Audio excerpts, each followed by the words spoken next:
జగన్ వస్తే జన ప్రభంజనమే. జగన్ కాలు బయట పెడితే ప్రజా సునామీని. అభిమానాన్ని ఆపడం ఎవరి తరం కాదు. తమ గుండెల్లో శాశ్వతంగా నిలిచిపోయిన అభిమాన నాయకుడు వైఎస్ జగన్ను చూసేందుకు ప్రజలకు ప్రత్యేక అనుమతి కావాలా? పోలీసులు ఆపితే ఆ ప్రభంజనం ఆగుతుందా? అయినా కూటమి సర్కార్ కొత్త కుట్రలకు తెరతీసింది. జగన్తో పాటు జనాన్ని ఆపేందుకు విపరీతంగా ప్రయత్నించింది. జనం గుండెల్లో జగన్పై ఉన్న ప్రేమ ముందు పోలీసుల కంచెలు పటాపంచులయ్యాయి. జగన్ను చూసేందుకు పల్నాడు జిల్లా ప్రజలు తండోపతండాలుగా పోటెత్తి జన సునామీని తలపించారు.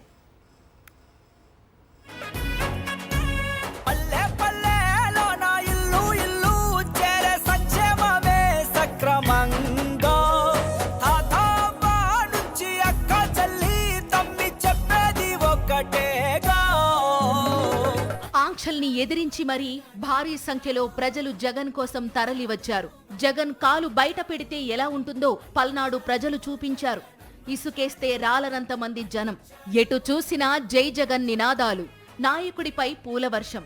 టోటల్ గా జనసంద్రాన్ని తలపించింది వైఎస్ జగన్ పర్యటన.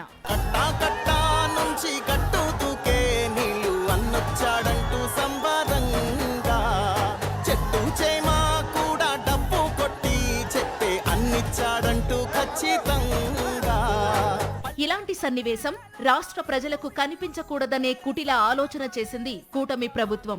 వైఎస్ జగన్ పర్యటనలకు వెళ్లకుండా అడ్డంకులు సృష్టించేందుకు ప్లాన్ చేసింది. అడుగడుగునా పోలీసులతో ఆంక్షలు విధించింది.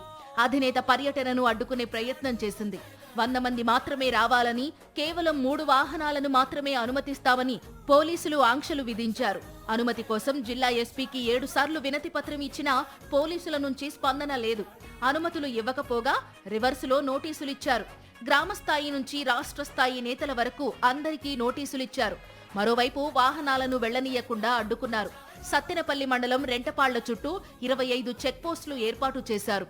నరసరావుపేట, మాచర్ల, గుంటూరు వైపు నుంచి సత్తెనపల్లి వైపు వాహనాలను వెళ్లనీయకుండా ఆటంకాలు సృష్టించారు. రెంటపాళ్ల ఊరిలోకి రానియకుండా గ్రామస్తుల్ని సైతం అడ్డుకున్నారు.